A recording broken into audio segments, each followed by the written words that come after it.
Olá, pessoal. Eu gostaria de conversar com vocês hoje sobre a dificuldade que é vencer a folha de papel em branco.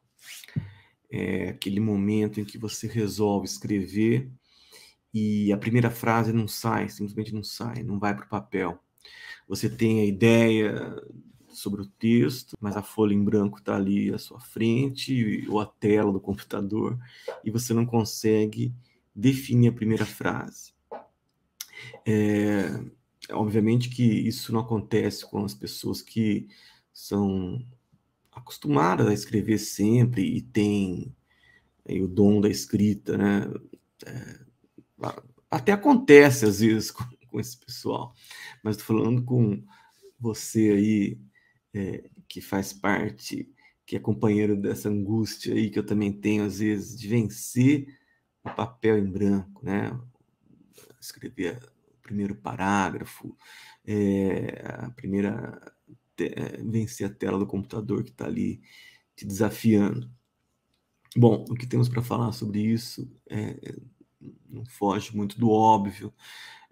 Não se vence a folha de papel em branco só com o sentimento de querer brigar com ela, né? Você tem que escrever, cara, transformar isso num hábito e põe na cabeça que o primeiro texto nunca é o melhor. Você vai pôr as suas ideias e literalmente esculpir o texto, né? Como faz um artista, né? Um escultor com a sua obra, dando forma ao texto, retirando os equívocos, né, as redundâncias. É muito comum a gente escrever um texto e achar que aquilo ali o leitor tem obrigação de entender.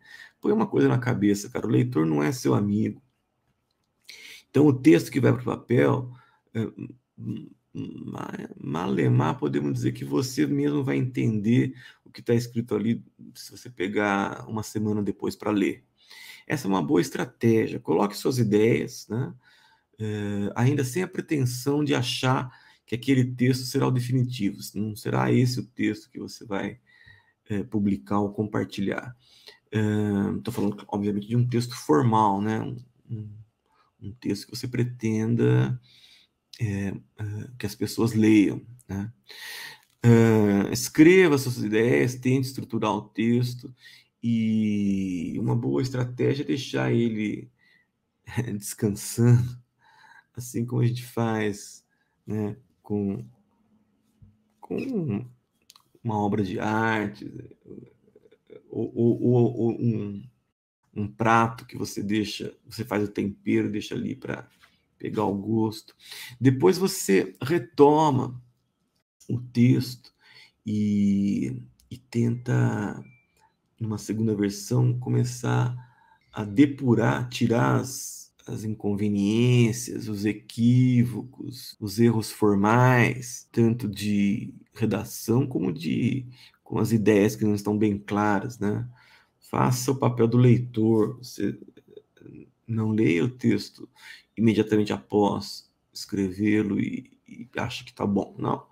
Dá um tempinho, né, para as suas ideias voltarem ao normal e depois torne ali aquele texto. Um dia depois, 3 dias depois, uma semana depois. Você vai ver bastante inconsistência e vai começar a depurar e vai começar a dar forma a ele. Ainda você não está. Eu diria que a segunda versão também não é a melhor. Você poderia trabalhar com mais zelo, né? Com mais esmero, né? Depois você passa do processo de depuração para um processo de enriquecimento, apuração, né? Começa a trabalhar o texto na forma e você vai criando uma relação com o seu texto. A verdade é essa. Ao final, o texto que você considera que pode ser publicado, ele será bem mais, se sente que ele será bem mais trabalhado do que a versão primeira, né? Do que aquela primeira versão que você colocou no papel apenas para tentar salvar as ideias, né?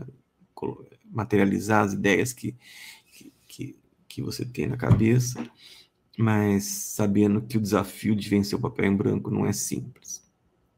Isso aí, pessoal, vencer o papel em branco ou a tela do computador para começar a redigir não é fácil. O conselho que você pode dar algum como todo exercício, você tem que fazer isso sempre, né? Como todo exercício físico, você não pode, de repente, começar a fazer um esporte, fazer academia, depois de muito tempo parado. Então, você vai sentir. Com a redação, né, com a escrita, é a mesma coisa. Você tem que estar sempre se exercitando, escrevendo. Coloque suas ideias para rodar. É isso aí, pessoal. Um abraço. Até a próxima.